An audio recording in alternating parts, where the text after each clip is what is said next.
divine mercy. At gaya po ng lagi natin sinisigaw dito, God is good all the time. Palakpakan natin ang ating Panginoon. Karapatan nating ang mabuhay ng marangal, ang magkaroon ng malinis at iginagalang na pangalan.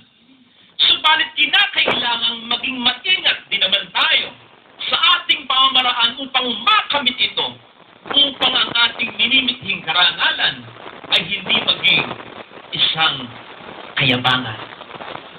Narinig po natin sa ating binasang Ebanghelyo ang naging obserbasyon ng ating Panginoon Jesucristo sa mga tao nang siya ay maimbitahan sa isang biging. Pinipili ng mga ito ang mga pangunahing upuan upang sila nga naman ay matanyag sa mata ng karamihan. Ito ngayon ang ginamit ni Kristong pagkakataon para magturo sa kanila hinggil sa value ng humility as well as generosity na dalawang mahalagang components o paraan upang tayo magkamit talaga ng tunay at matibay na karangalan. Sa pagkasabi nga po sa Ingles, respect is earned, it is never commanded. Ang respeto ng tao, ang karangalan, hindi iniutos yan, hindi nabibili yan, kusang ipinagkakaloob yan, sapagkat makikita naman ng mga tao, lalong-lalo na ng Diyos, kung ikaw ay tunay na kagalang-galang. Amen? Palakpakan natin ang ating Panginoon. Pero paano nga ba tayo magkakaroon ng tunay na karangalan? Well, sabi ko nga po, mayroong dalawang components at paraan. Ang una ay hinggil sa sinabi ni Kristo tungkol sa pagpili ng pinakaabang upuan na konektado naman po sa ating first reading na napakinggan, kung saan sinabi sa atin ni Sirach, habang tayo'y dumadakila, mas dapat tayong nagiging humble o mapagkumbaba. Humility. Sapagkat ang tunay na karangalan ay hindi natin makakamit sa pagyayabang o sa pagtapak natin sa karangalan ng iba. Kung lagi mong ipangangalandakan na mayaman ka at mahirap lang siya, na boss ka at katulong mo lamang siya, na ikaw ay nag-aral at walang pinag-aralan siya, na ikaw ang padre ni pamilya at misis at mga anak mo lang sila, na ikaw si father, ikaw si mayor, ikaw si governor, at ordinaryong tao lamang sila. Kung ipapangalandakan mo sa social media ang mga luxury cars mo, ang alahas mo, ang bags mo, tools mo, pati na ang marangyang birthday party mo, lalo pat questionable naman pala ang yaman ninyo. Nakaw, hindi ka igagalang ng tao kapag ganyang ka. Manapa, kabubuisitan ka. At maging ang Diyos ay maaaring gumawa din ng paraan para ibagsak ka. Amen? Palakpakan natin ang ating Panginoon. Ang ikalawang paraan sa pagkakamit ng tunay na karangalan ay nasa sinabi pa rin naman ng ating Panginoon sa ating Ebanghelyo na pakinggan. When He encouraged us to invite the poor, the crippled, the lame, and the blind kapag tayo may handaan. Sa simpleng salita, generosity naman. Sapagkat ang tunay na karangalan ay po pwede rin magkamtan sa pamamagitan ng paglilingkod sa mga tao, lalo tigit sa mga tunay na nangangailangan. Totoo yun. Hindi sa pamamagitan ng mga bagay na ating nakukuha, kundi sa mga bagay na ating ibinigay. Hindi sa pamamagitan ng pagkakamit natin ng kapangyarihan, kundi kung paano natin ginagamit ang kapangyarihan ito upang maglingkod sa mahirap at mga nangangailangan. At lalong-lalo na, hindi sa pamamagitan ng dami ng mga tao sumusunod sa atin, kundi ang mga tao na napaglilingkuran natin, that we earn respect and honor kahit ayaw natin. Tingnan niyo po, si late Secretary Robredo. Napakalaki ng parangal na ibinigay natin sa kanya. Sabi nga po sa front page dati ng isang dyaryo, funeral honors fit only for a president. Samantalang sekretary lamang naman siya. Pero ang tanong, yun ba ay gusto niya? Oh no! Sabi nga po ng kanyang asawa, kung makapagsasalita lamang ang sekretary, sasabihin itong ayaw na, sobra na ang parangal na ibinibigay sa kanya. Pero sinong may gusto ang pamilya niya? No! Low profile lamang sila. Pero wala silang magawa sapagkat ito ang gustong gawin ng maraming mga taong natulungan at na-inspire ng buhay ni Robredo, na malayong-malayo sa buhay ng ilang mga politiko ngayong nasasangkot sa iskandalo. Bakit nga kaya siya pa ang unang kinuha? Ano? Pwede naman yung iba.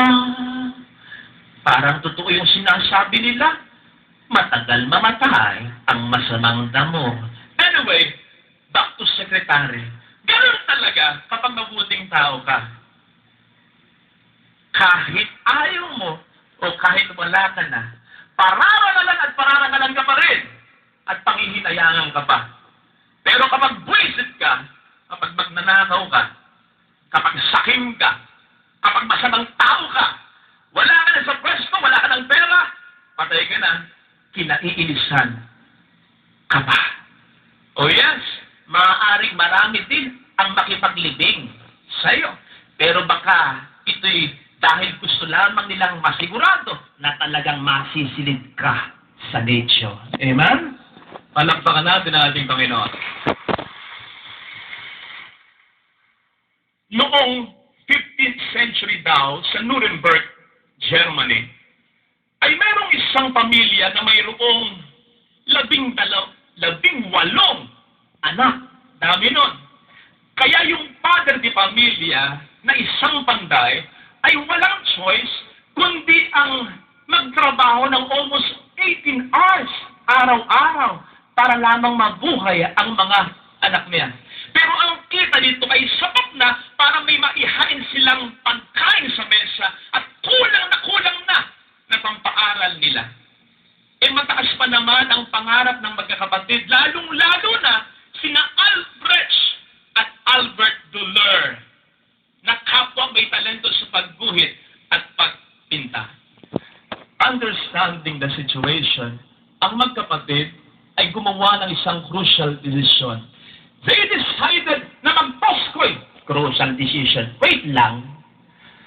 Sino mang mananalo sa Toskoy? Siya ang mag-aaral sa academy, sa pagbibinta. Samantalang ang pag-aaral niya ay susuportahan nung matatalo. Yung matatalo, pupunta sa minahan para magtrabaho bilang isang minero. Kapag yung isa ay nakapagtapos na, siya naman ang tutustos sa pag-aaral nung kapatid niyang nagtrabaho at sumuporta, makatapos lamang siya. So one Sunday morning, pagtapos yatang magsimba, they made a pact. Nag-toss coin sila. Ang nanalo, si Albrecht. Kaya siya ang pumunta sa academy para mag-art. Samantalang, ang natalo, si Albert. Kaya siya ang sumuporta sa pag-aaral ni Albrecht sa pamamagitan ng pagtatrabaho bilang isang minero. Fast forward po tayo. Naging magaling sa pagguhit at pagpipinta si Albrecht. So much so that after 4 years, by the time he graduated, ang dami nang nagpapagguhit at nagpapapinta sa kanya. Marami na siyang kita. Kilala na siya. Umuwi siya sa kanyang bayan at naghanda ng isang simpleng piging ang kanyang pamilya para sa kanya. Sa speech ni Albrecht, pinasalamatan niya, unang-una si Albert, ang kapatid niyang nagtiis ng 4 na taon sa pagmimina, makatapos lamang siya. Sabi niya, kapatid ko, ngayon titigil ka na sa pagmimina, ikaw naman ang mag-aaral at ako naman ang sa iyo'y susuporta. Naiyak si Albert at ang sabi sa kapatid niya, kapatid ko, maraming salamat sapagkat pinagbuti mo ang pag-aaral mo. Maraming salamat din at hindi mo kinalimutan ang pangako mo. Pero hindi na ako pwedeng mag-aral pang gumuhit at magpinta. Sapagkat ang mga kamay ko ay sira na, pasmado na. May daliri nga akong nadali na. In fact, kung minsan kahit baso lang hindi ko pa mahawakan sapagkat ako'y may arthritis na. Pero kapatid ko, hindi ako nagsisisi na nagkaganito ako sapagkat naabot mo naman ang pangarap mo.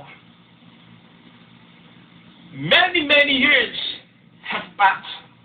At ang mga obra ni Albert Stuller, makikita pa rin hanggang ngayon na nakasabit sa iba't ibang masikat na museo sa buong mundo. At isa nga po dito ay malamang pamilyar tayo. Ito, kung tawagin natin ay the praying hands. Nakakala ng marami ay mga kamay ng ating Panginoong Jesucristo. Subalit alam niyo pang original niyan ay mga kamay ni Albert na nasira sa Pemina na ipininta ni Albert upang hindi niya makalimutan, lalong-lalo na ng buong mundo ang sakripisyong ginawa para sa kanya ng kapatid niya. Palakpakan natin ang Panginoon. Again, akala natin, yan ay mga kamay ng ating Panginoon. Pero second thought, pwede talagang i-apply. Sapagkat kung paano ang mga kamay na yan na nasira sa pagmimina ay nagsakripisyo para sa mga kamay ng kapatid niya, ay gayon din naman. At lalong-lalo ng higit pa rito, ang ginawang sakripisyo para sa atin ni Kristo, mabuhay, matubos lamang tayo. Yan mga kapatid, ang sinasabi kong tunay at matibay na karangalan. Karangalang bunga ng pagpaparaya, pagpapakumbaba, pagmamahal, at pagsasakripisyo para sa iba. Karangalang po pwedeng kailanman ay hindi natin mapantayan, masuklian. Pero kailanman ay hindi natin makakalimutan. No wonder, para sa mga taong ganyan, sa mga magulang, sa mga anak, sa mga kapatid, na may malaking sakripisyo para sa iba, para sa kanilang pamilya, hindi na nakapag-aral, nagkasakit na, hindi pa nakapag-asawa. Gustong-gusto nating sinasabi ang mga salitang, mabuhay ka, mabuhay ka, mabuhay ka, sapagkat yan ang mga taong dakila, marangal talaga.